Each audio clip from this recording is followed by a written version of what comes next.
نحمده ونصلي على رسوله الكريم اما بعد فاعوذ بالله من الشيطان الرجيم بسم الله الرحمن الرحيم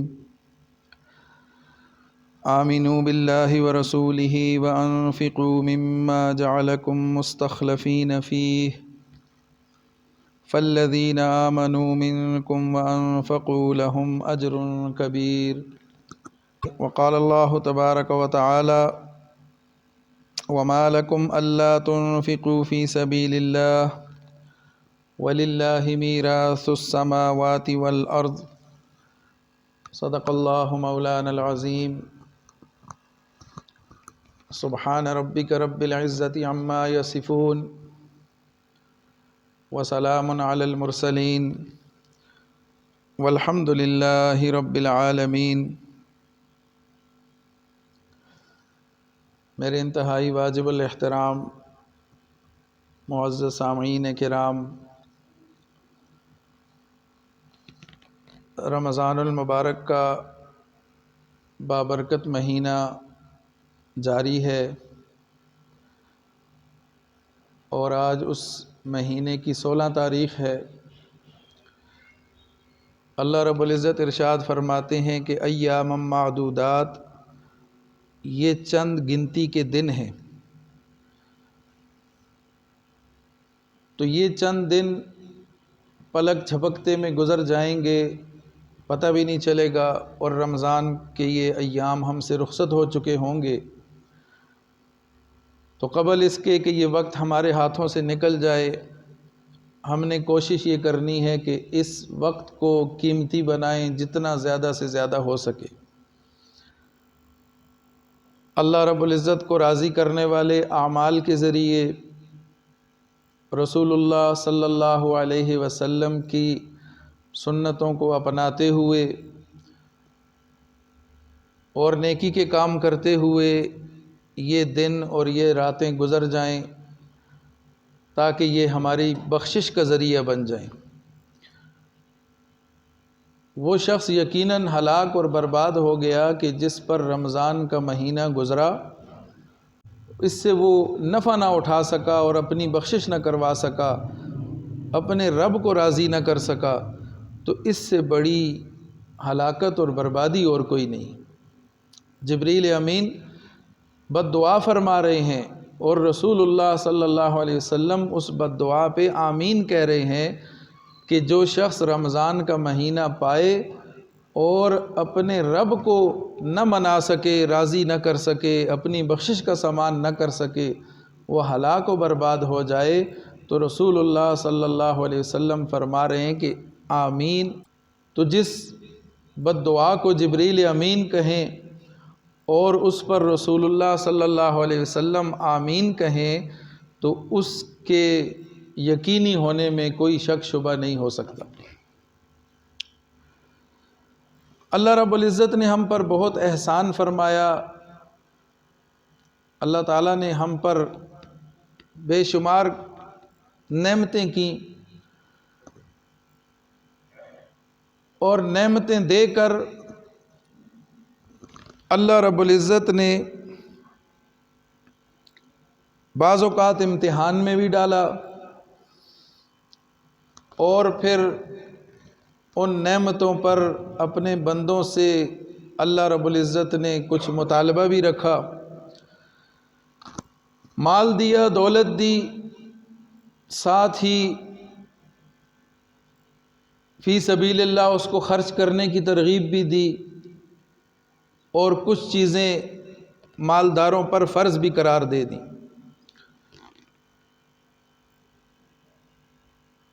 انفاق فی سبیل اللہ،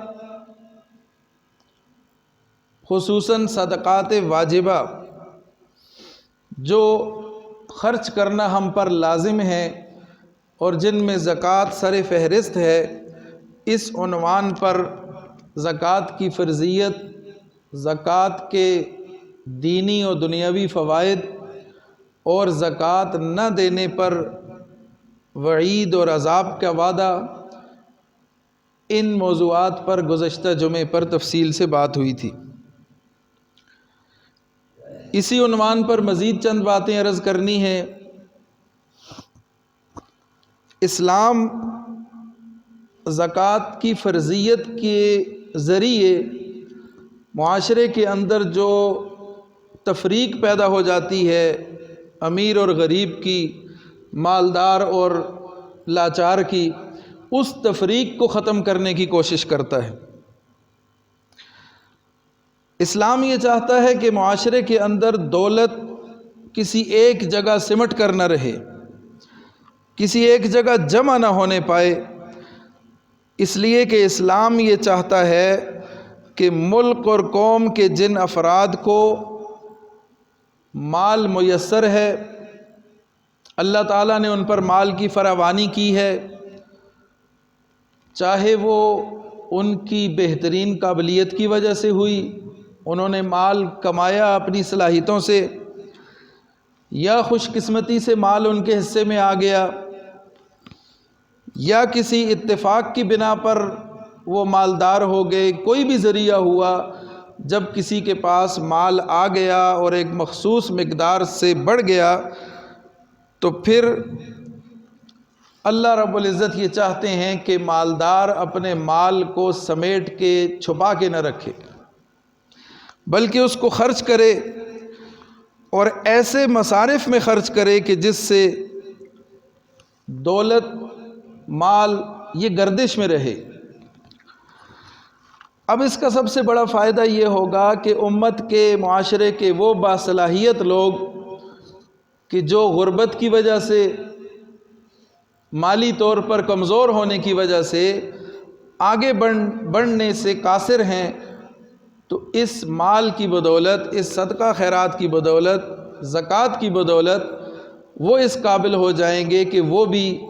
اپنا معیار زندگی بہتر کر سکیں اور معاشرے میں آگے بڑھ سکیں۔ تو اللہ رب العزت جا بجا قرآن حکیم میں مختلف آیات میں، مختلف صورتوں میں صدقے کی، انفاق فی سبیل اللہ کی، زکوٰۃ کی ادائیگی کی ترغیب دیتے ہیں۔ آمنوا باللہ ورسولہ،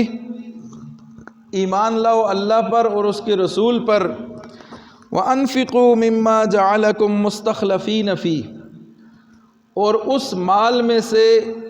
اللہ کی راہ میں خرچ کرو جس مال میں اللہ نے تمہیں نائب بنایا ہے۔ اللہ نے تمہیں اس مال میں خلیفہ بنایا ہے، مستخلفین فیہ، یہ وہ مال ہے کہ جس میں اللہ نے تمہیں خلیفہ بنایا ہے۔ اس میں اشارہ اس بات کی طرف ہے کہ اصل مالک تم نہیں ہو، اصل مالک اللہ رب العزت ہے، جس نے ایک مخصوص وقت کے لیے، امتحان کے لیے تمہیں یہ مال دیا ہے۔ اب اس مال کو اس کے حکم کے مطابق استعمال بھی کرو اور خرچ بھی کرو۔ تو وہ مال کہ جس میں اللہ نے تمہیں خلیفہ بنایا ہے، نائب بنایا ہے،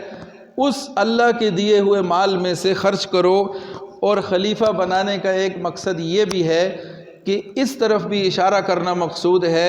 کہ تم سے پہلے یہ مال کسی اور کی ملکیت تھی، پھر تم نے وہ مال کسی ذریعے سے کمایا یا وراثت میں تمہارے حصے میں آ گیا، تو اب وہ مال تمہارے پاس ہے، پھر ایک وقت آئے گا کہ تم بھی اس مال کو چھوڑ جاؤ گے اور آگے یہ کسی اور کے پاس چلا جائے گا۔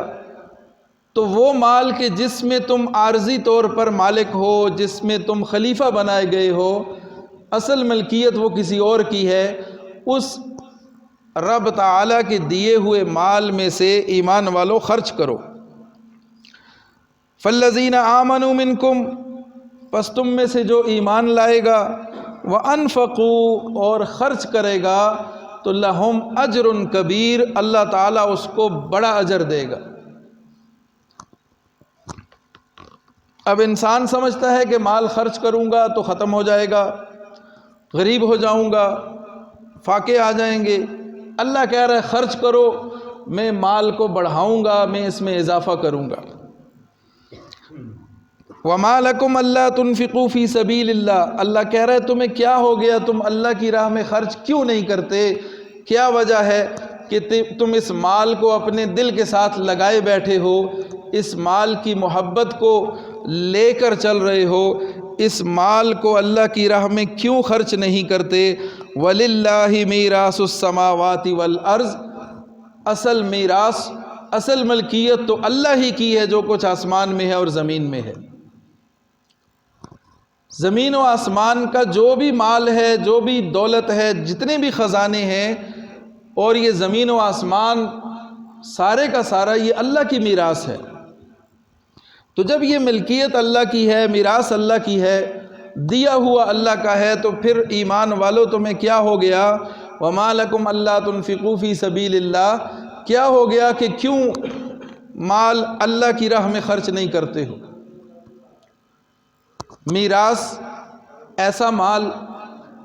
کہ جو آپ چاہیں یا نہ چاہیں وہ دوسرے کی ملکیت میں چلا جاتا ہے۔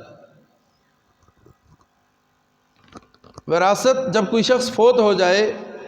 تو اس کا جتنا بھی مال ہے، اس کی استعمال میں جتنی بھی اشیاء ہیں، وہ فوری طور پر اس کے مرنے کے ساتھ ہی ورثاء کی ہو جاتی ہیں۔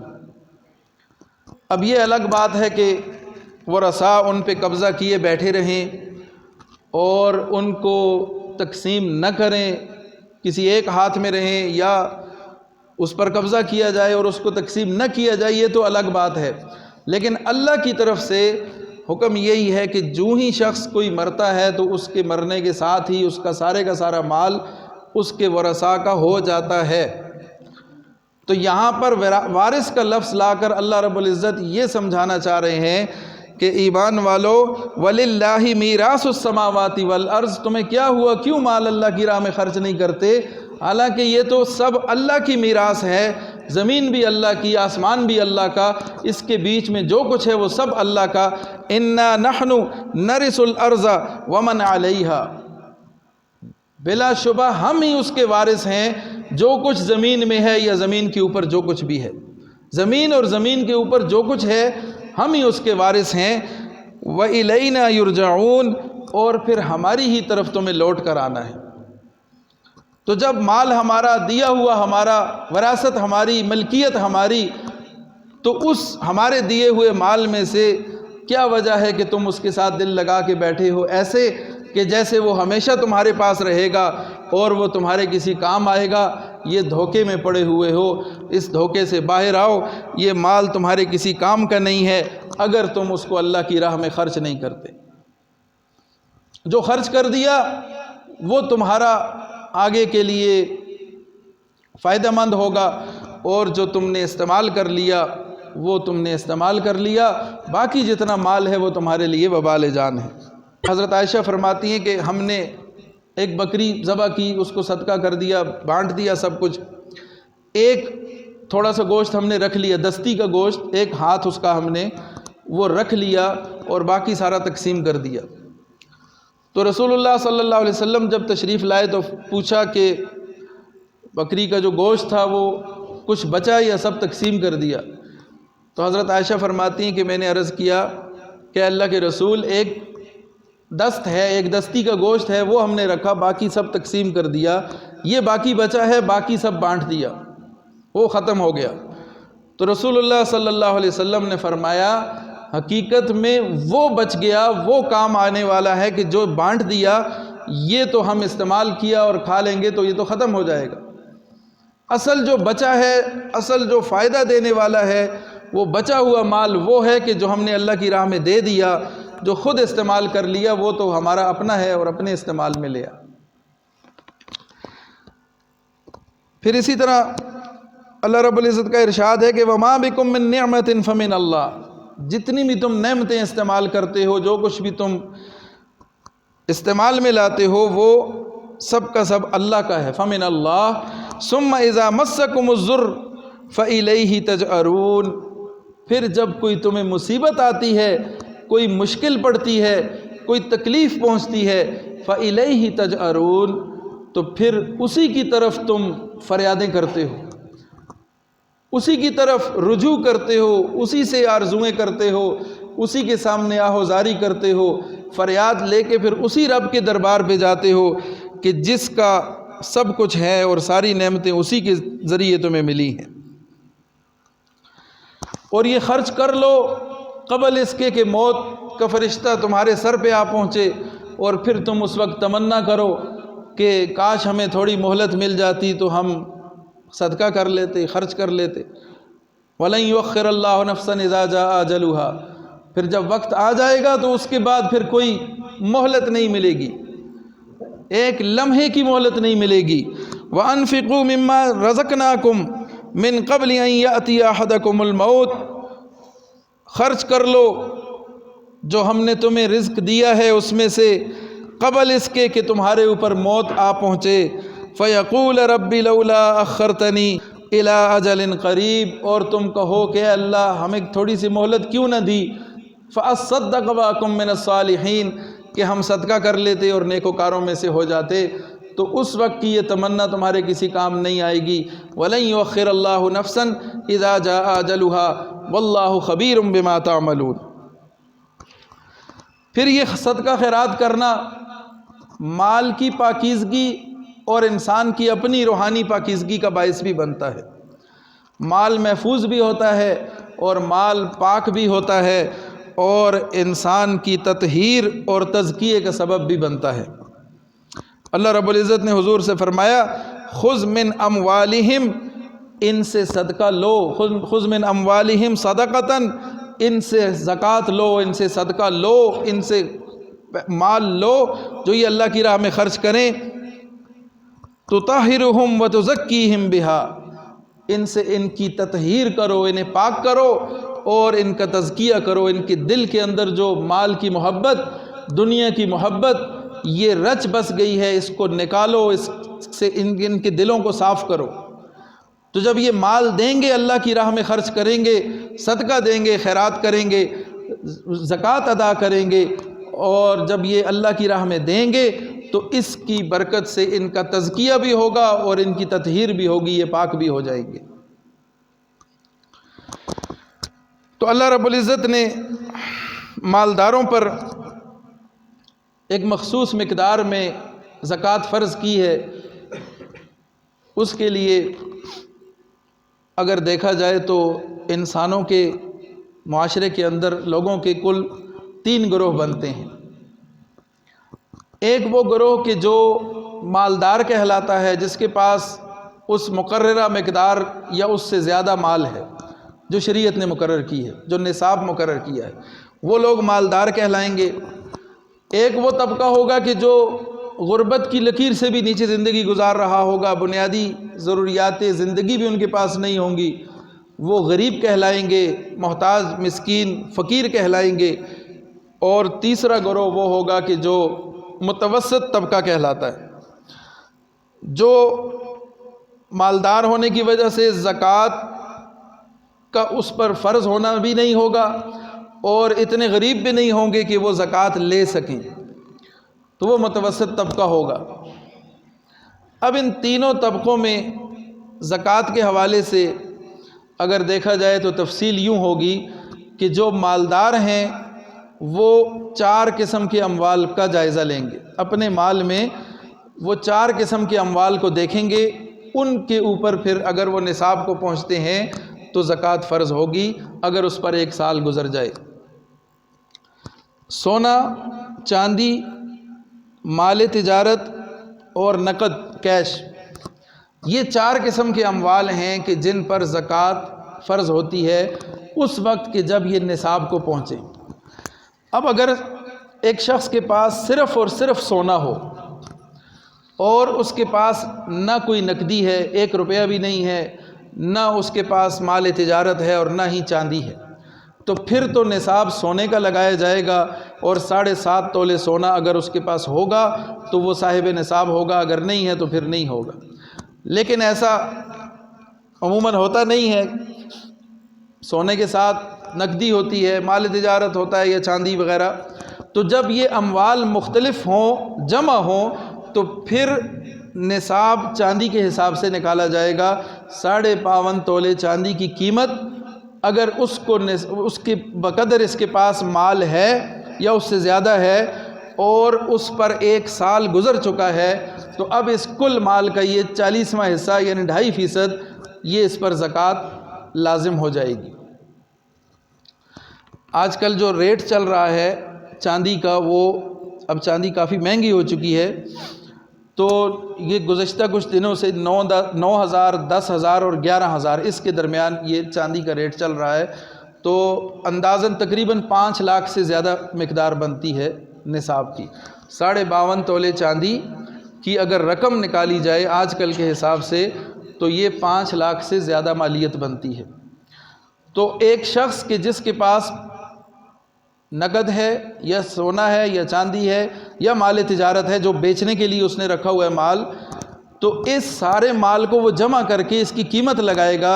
اگر وہ 52.5 تولے چاندی کی قیمت یا اس سے بڑھ جاتی ہے، یعنی آج کل کے حساب سے 5 لاکھ سے بڑھ جاتی ہے مثال کے طور پہ، تو پھر یہ صاحب نصاب ہے۔ اب جس دن اس کے پاس یہ رقم موجود ہے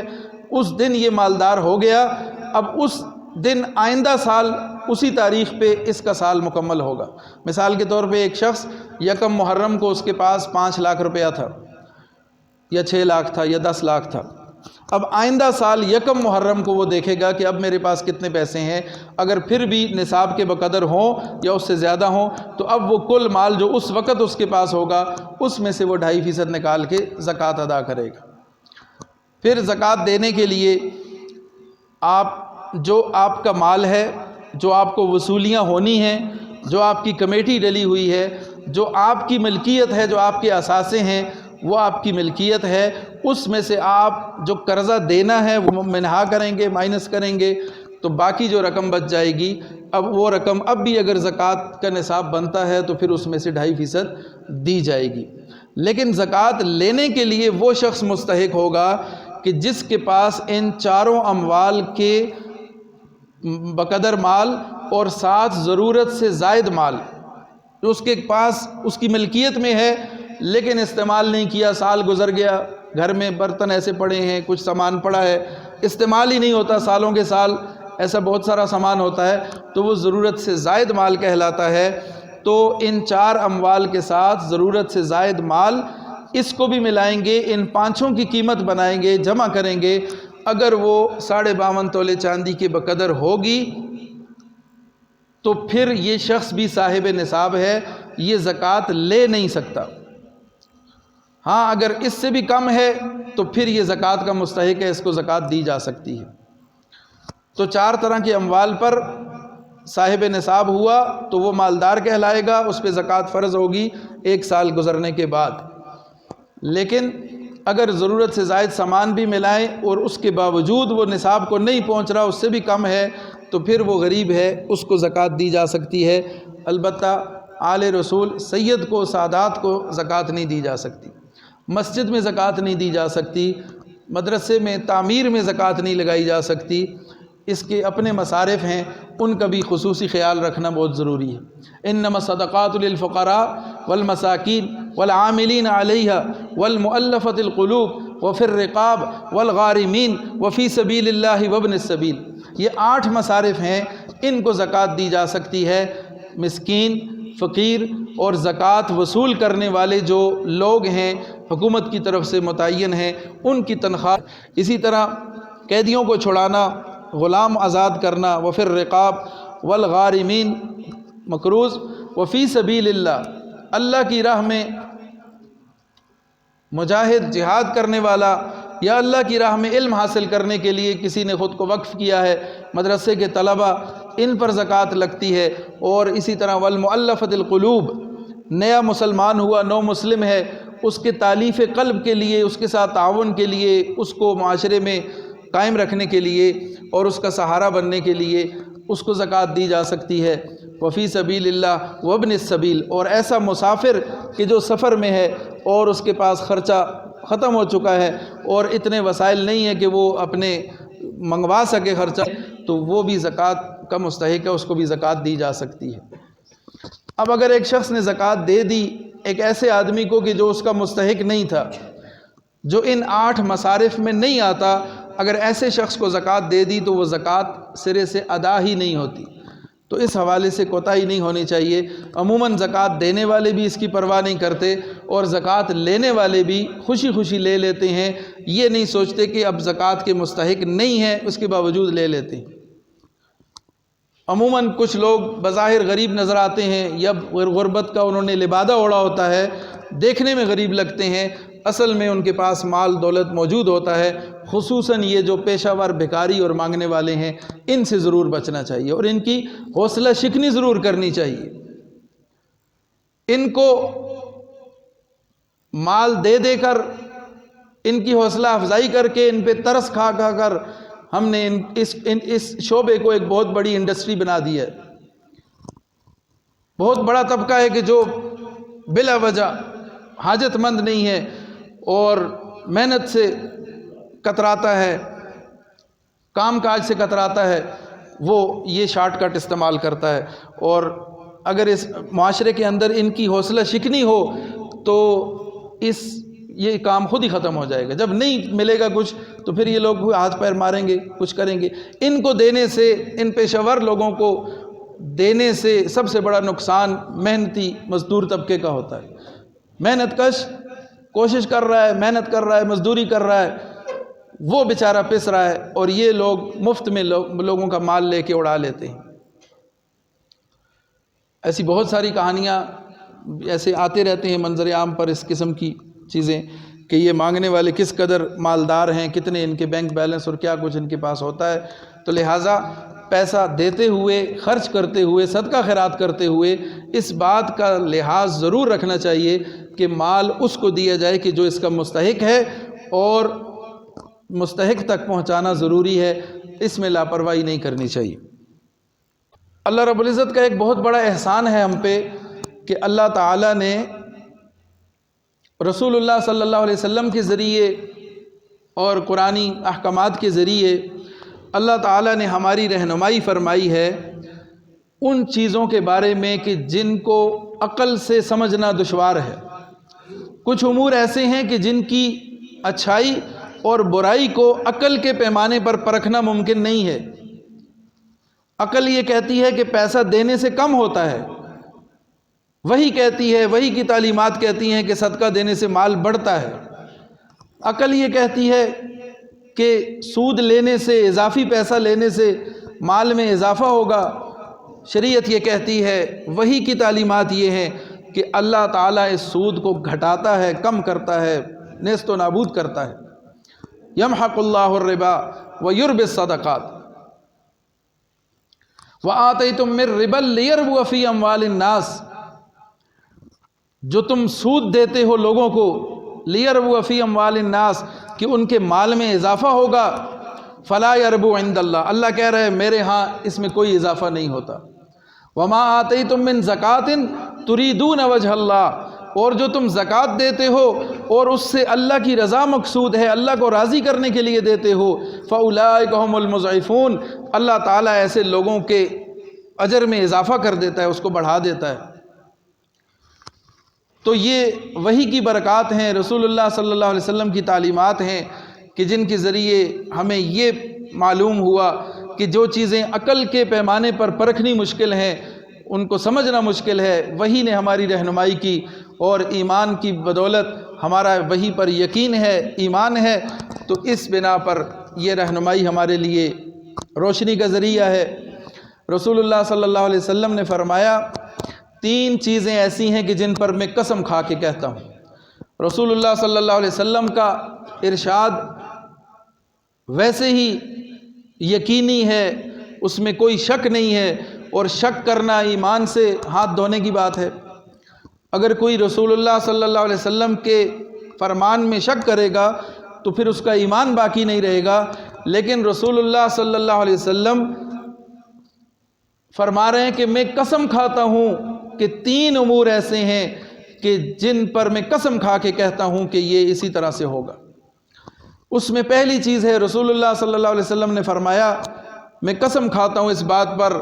کہ صدقہ دینے سے مال کم نہیں ہوتا۔ کوئی شخص صدقہ دے، اللہ کی راہ میں لٹائے، زکوٰۃ دے، تو اس پر حضور قسم کھا کے فرما رہے ہیں کہ اس کا مال کم نہیں ہوگا۔ دوسرا، کسی شخص پر ظلم زیادتی ہوئی، اس کے ساتھ ناانصافی ہوئی، اس پر وہ صبر کرے، خاموش رہے،